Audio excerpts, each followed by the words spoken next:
Ma'am వాళ్ళ పైన అసలు ఎటువంటి యాక్షన్ తీసుకునే ఛాన్స్ ఉంటుంది? ఇప్పుడు మీరన్నట్టు నక్షత్రదే తీసుకుంటే గనక అతని పైన ఎటువంటి యాక్షన్ తీసుకునే ఛాన్స్ ఏమైందమ్మా ఉంటుంది? నక్షత్రది ఏమైంది? టీవీలో వచ్చారు, ఇంటర్వ్యూలు ఇస్తున్నారు. అవును. మా అలాంటోళ్ళు చెప్తున్నారు, ఎళ్ళిపోతున్నారు. కోర్ట్ చేసుకునేది కోర్ట్ చూసుకుంటది. హ్మ్.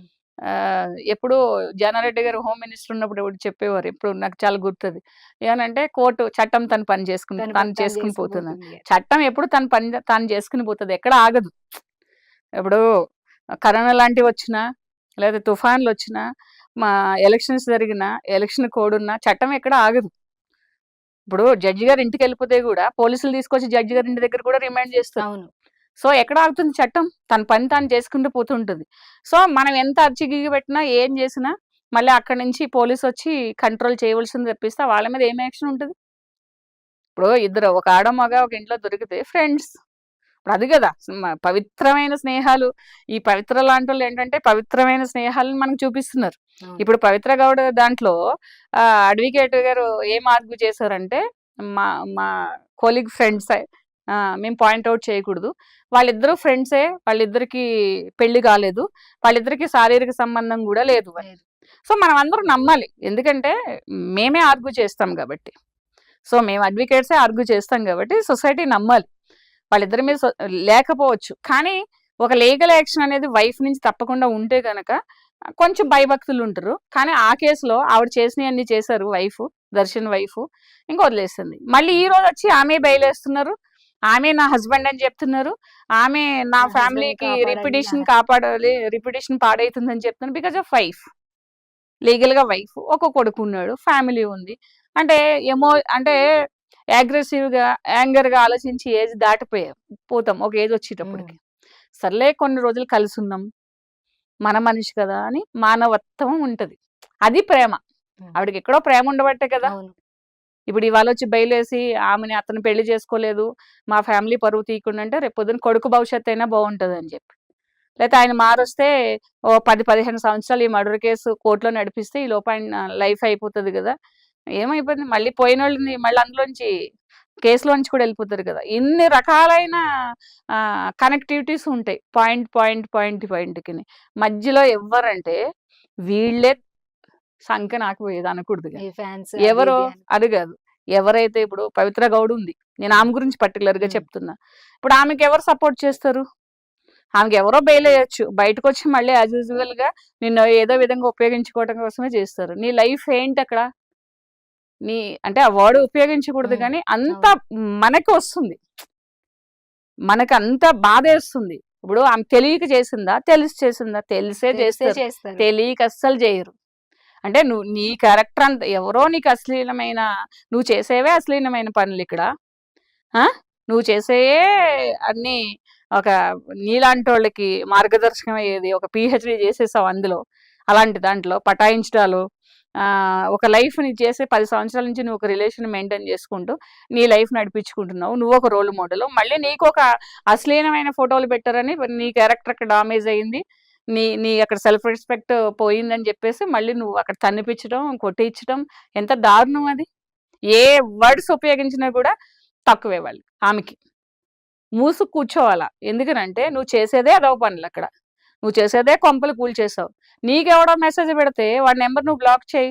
పోలీస్ కంప్లెయింట్ ఇయ్యి. నీకంత బాధుంటే. నీకెంత ధైర్యం ఉంటే ఉంది. అనిపించి ఈరోజు. అందరూ ఈ వీడియో ద్వారా చెప్పడం ఏంటంటే, అలా చేసినోళ్ళందరూ అనుభవించవలసిందే. ఎవ్వరు చట్టాన్ని తప్పించుకోలేరు. మేబీ సంవత్సరం తప్పించుకోగలుగుతారు. 2 సంవత్సరాలు మాక్సిమం మీ టైం బావుంటే. టైం బాగోకపోతే సైకలాజికల్‌గా ప్రిపేర్ అవ్వకుండా ఉంటారు. కాబట్టేంటంటే ఎవ్వరైనా దొరుకుతారు. కళ్ళు మూసుకొని జేయాలంటే ఈ ఎళ్ళిపోయి జైల్‌లో ఉండడానికి ఫస్ట్ ఆఫ్ ఆల్ ఏంటంటే, ఒక ప్రిజన్ ఇలాంటివి చేసినోళ్ళకి నేను ఒకటే అడ్వైస్ చెప్తాను. ప్రిజన్ అంటే ఎలా ఉంటది? సెంట్రల్ జైల్ అంటే ఎలా ఉంటది? పోలీసులు థర్డ్ డిగ్రీ అంటే ఎలా ఉంటది? ఇన్వెస్టిగేషన్ అంటే ఎలా ఉంటది? ఎంక్వైరీ చేయడం అంటే ఎలా ఉంటది? తర్వాత ప్రొసీడింగ్ ఎట్లా ఉంటాయి? అడ్వకేట్‌లకి ఎన్ని డబ్బులైతాయి? ఒకవేళ శిక్ష పడితే మీరు ఎన్ని రోజులు జైల్‌లో ఉండాలి? మీరైతే 100% తప్పించుకోవడం అయితే కాదు.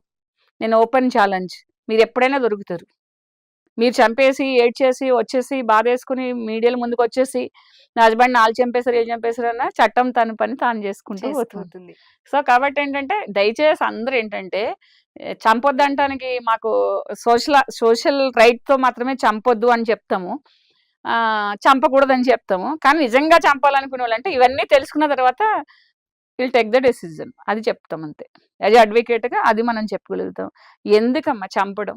నీకు ఇష్టం లేకపోతే డైవర్స్ తీసుకొని వెళ్ళిపో. ఇప్పుడు వెళ్ళిపోయి వేరే ఉన్నవాళ్ళు ఏం చేస్తున్నావు? ఆదిలాబాద్‌లో ఒక ఆమె చంపేసింది పాపం ఒక అతన్ని మొన్న. 3 డేస్ 4 డేస్ బ్యాక్. ఇద్దరు యాపిల్ ఇలా మధ్యన పెట్టుకుని ఏంటి ఇది? సెల్ ఫోన్ చేతిలో ఉంది కదా అని ఇష్టం వచ్చినట్టు యూజ్ చేసుకొని అంటే ఎవరికి వాళ్ళు హీరోయిన్ అనేసేసి ఫీల్ అయిపోవడం. ఎవరికి వాళ్ళు నేను స్క్రీన్ మీద కనపడతాను అంటే కాళ్ళు చూసుకుని సెల్ఫ్ ఆనందం అంటారు కదా. సెల్ఫ్‌గా నేను ఒక హీరోయిన్ అయితే ఇలా ఉంటాను. ఇప్పుడు ఇద్దరు లిప్స్ మధ్యన ఒక యాపిల్ పట్టుకుని చూసారంటే ఏదో సినిమాలలో చూసి ఉంటారు. So they are imagining their self. నేను ఒక హీరోయిన్ అయితే ఇలా ఉంటాను.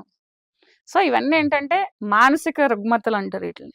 వీళ్ళందరికీ ఏంటంటే సైకాలజిస్ట్ దగ్గర తీసుకెళ్ళి సైక్రాటిస్ట్ దగ్గర తీసుకెళ్ళి ట్రీట్మెంట్ ఇప్పించాలి. థర్డ్ ఏంటంటే కరెంట్ షాక్ ఇప్పించాలి.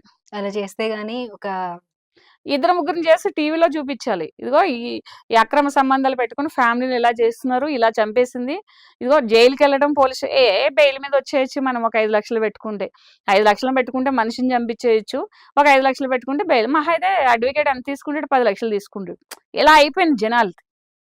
అట్లా కాదు. ముందేంటంటే ప్రిజన్ ఎలా ఉంటుంది ఇవన్నీ చూసుకుని తెలుసుకుంటే చాలా మంది ఈ రీల్స్ అవి ఇవి ఏ ఇల్లీగల్ కాంటాక్ట్ తో ఎవరు చచ్చిపోయారు, ఏ ఇల్లీగల్ కాంటాక్ట్ ఏం ప్రాబ్లమ్స్ అయ్యాయని కాకుండా జైలు ఏంటి, లా అంటే ఏంటి, ఆర్డర్ అంటే ఏంటి, బయటకు వచ్చాక సొసైటీ ఎట్లా ఉంటుంది, జైలుకి వెళ్ళిన బయటకు వచ్చిన తర్వాత మన లైఫ్ ఏమవుతుంది, మన ఏజ్ కొంచెం తగ్గితే మన సొసైటీలో మన స్థానం ఏంటి. ప్రతి లేడీ గుర్తుపెట్టుకోవాల్సింది ఏంటంటే ఒక 40 ఏళ్ళు అయిన తర్వాత సొసైటీలో నాకెంత ఇంపార్టెన్స్ ఉంటుంది, నన్ను ఎంతమంది పట్టించుకుంటారు, నన్ను ఎవరు పట్టించుకుంటారు అసలు, ఒక 50 ఏళ్ళు దాటిన తర్వాత అసలు ఫ్యామిలీ వాళ్ళైనా నన్ను పట్టించుకుంటారా, ఇవన్నీ ఎందుకు ఆలోచించుకోవట్లేదో మరి వాళ్ళకి తెలియాలి. వీళ్ళ వల్ల ఇంట్లో పిల్లలు ఎంతవరకు ఎథికల్ వాల్యూస్ నేర్చుకోవాలంటారు? అసలు చూసి వాళ్ళు ఏం నేర్చుకుంటున్నారంటే జీరో ఎథికల్స్ అమ్మా. ఇప్పుడు అమ్మ ఒకళ్ళని పెట్టుకున్నదంటే కూతురు ఒకళ్ళని పెట్టుకుంటది, కొడుకు ఒకళ్ళని పెట్టుకుంటారు. ఎందుకు నువ్వు చెప్పడానికి ఎక్కడ సరిపోతావు? నువ్వు చెప్పడానికి ఎక్కడ సరిపోతావు? ఓకే, నేను చెప్పినట్టు రిలేషన్స్ ఎప్పుడూ ఉన్నాయి. అంటే ఒక బ్యాక్ చెప్పినట్లు పురాణాల దగ్గర నుంచి ఒక ఉన్నాయి. అంటే ఒక సర్కమ్స్టాన్స్ ని బట్టి తనకున్న మానసిక పరిస్థితులను బట్టి తనకున్న కుటుంబ బాధ్యతలు సర్కమ్స్టాన్స్ బాధ్యతలను బట్టి ఆర్థిక సమస్యలను బట్టి ఎవరైనా ఒక వ్యక్తితో రిలేషన్ పెట్టుకున్న వాళ్ళు పూర్వం నుంచి బోల్డ్ ఉన్నాయి. అదే వ్యక్తితో జీవితాంతం ఉండి అదే వ్యక్తితో సపోజ్ భర్త చిన్న వయసులో చనిపోతాడు, ఎవరు ఉండరు, సీక్రెట్ గాను ఓపెన్ గాను నడిచే రిలేషన్స్. ఏదో ఒక సైకలాజికల్ సపోర్టో ఒక ఆర్థికమైన సపోర్ట్లో లేదంటే ఏదో ఉండేది. అది పిల్లలు కూడా అర్థం చేసుకునేవారు. మా నాన్న వదిలిపెట్టి వెళ్ళిపోతే లేదా మా నాన్న చనిపోతే కుటుంబ సభ్యులు ఎవరు పట్టించుకోకపోతే ఒకళ్ళు బాధ్యత మా అమ్మ మా కోసమే లైఫ్ త్యాగం చేసింది. చాలా కేసెస్ లో ఆయన వచ్చి కొట్టేవాడు, అయినా మా అమ్మ పడింది మా కోసం, మాకు ఇల్లు ఒక ఐడెంటిటీ. అంటే లైఫ్ త్యాగాలనుకోవాలి, త్యాగం చేసింది అనుకోవాలి. ఆ రోజుల్లో ఇంత అంటే ఎక్స్పోజింగ్ ఉండేది కాదు కాబట్టి ఏదో సీక్రెట్ గా. కానీ వాళ్ళు ఎప్పుడు ఒక ఇన్ఫీరియారిటీ కాంప్లెక్స్ తోనే ఉంటారు. అంటే సమాజం మనల్ని ఏమనుకుంటుందో, నా పిల్లలు నన్ను ఏమనుకుంటున్నారు అని. కానీ పిల్లలు కూడా అర్థం చేసుకుంటారు అంటే ఇలాంటి పరిస్థితులు అనేది. అప్పుడు ఏమవుతుందంటే ఆ తల్లికి రెస్పెక్ట్ ఇచ్చేవారు. నేను చూసాను లిటరల్లీ, తల్లికి రెస్పెక్ట్ ఇచ్చేవారు, వాల్యూస్ కూడా ఉండే. అంటే మా అమ్మ చదువుకోలేదు కాబట్టి వేరొకరిని ఆర్థికంగా ఆశ్రయించవలసి వచ్చింది, అయితే మా అమ్మ ఇలా కాబట్టి వేరొకరు మనం అలా కాకూడదు వచ్చింది, మనం అలా కాకూడదు అనేసి కొన్ని ఉండేది. ఇప్పుడు ఏముంటది? అదేం లేదు. ఇప్పుడు ఎలా ఉందంటే ఇప్పుడు ఏంటంటే చెప్పినట్టు నేను హీరోయిన్ ని, నన్ను అందరూ చూడాలి, అంటే ఎవరికి వాళ్ళే. ఇప్పుడు లైఫ్ లో నిజం చెప్పాలంటే ఎవరికి వాళ్ళే హీరోయిన్. కానీ హీరోయిన్ అంటే ఏంటి? కథానాయిక. కథానాయిక అంటే ఏంటి? ఒక కథను నడిపించేది, కథలో హెడ్, అంటే ఒక కుటుంబానికి హెడ్. ప్రతి లేడీ కూడా హీరోయిన్ అమ్మ. మన అమ్మ హీరోయిన్, అమ్మమ్మ హీరోయిన్, వాళ్ళు పెట్టుకునే బొట్టు, వాళ్ళు పెట్టుకునే కాటుక, వాళ్ళ హెయిర్ స్టైల్, వాళ్ళు అన్ని మనం ఇంటర్నల్ గా ఇప్పుడు మనం పాటిస్తూనే ఉన్నాం. సో అమ్మకి అమ్మమ్మ హీరోయిన్, మా అమ్మమ్మ ఒక హీరోయిన్ లాగా, నాకు మా అమ్మ హీరోయిన్. అంటే కథానాయిక. అంటే ఇల్లుని నడిపించింది, మమ్మల్ని చదివిపిచ్చారు, మమ్మల్ని ఒక స్టేజ్‌లోకి తీసుకొచ్చారు. అది హీరోయిన్ అంటే అది హీరోయిన్. హ్మ్. అంటే మేకప్‌లేసుకొని ఏదో యేసుకొని అది హీరోయిన్ గాదు. మనల్ని చేయించుకోవడం, మధ్యలో అక్కడ ఒక సాంగ్ పెడతారు. మన రియల్ లైఫ్‌లో ఉండదు. హీరో కొన్ని ఫైట్స్ పెడతారు, హీరోయిన్ కొన్ని సాంగ్స్ పెడతారు. బికాజ్ సినిమా అట్రాక్ట్ అవ్వాలి, హ్మ్. నలుగురు చూడాలి కాబట్టి సినిమాటిక్‌గా అంటాం అందుకని. కానీ రియల్ లైఫ్‌లో ప్రతి ఒక్కళ్ళు గూడా సావిత్రి లాంటి అమ్మలు ఎంతమందున్నారు? అన్నపూర్ణమ్మ గారు లాంటి అమ్మమ్మలు, నానమ్మలు ఎంతమందున్నారు? నిర్మలమ్మ లాంటి ఎంతమందున్నారు? ఈ సౌందర్య లాంటిలు ఎంతమందున్నారు? ఇలా మనం అంతా చూసుకొనొస్తే ప్రతి ఒక్కళ్ళు ఒక హీరోయినే. ఎవరు హీరోయిన్ తక్కువ కాదు.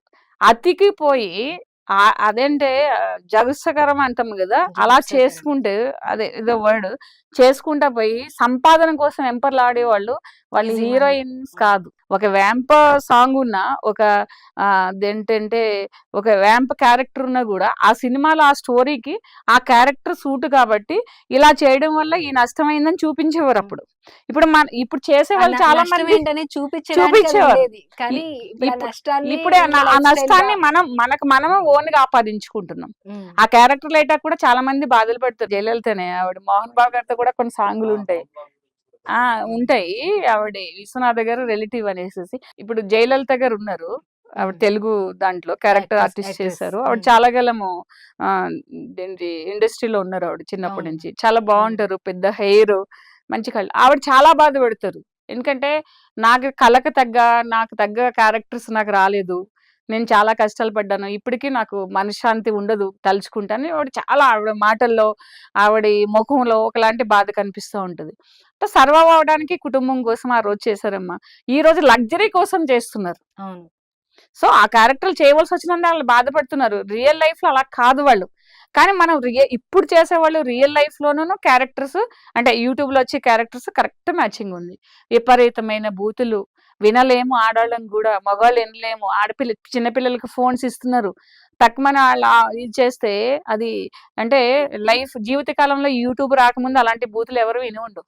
అవును మ్యామ్. ఏదో ఒకళ్ళనొకళ్ళు తిట్టుకోవటము, ఒకళ్ళనొకళ్ళు ఏదో అసహ్యం నిస్సిగ్గుగా మాట్లాడేస్తున్నారు నిస్సిగ్గు కంటే బూతులనేది. అవసలు కొన్ని మీనింగ్ కూడా తెలియవేమో అనిపిస్తది నాకు. హ్మ్.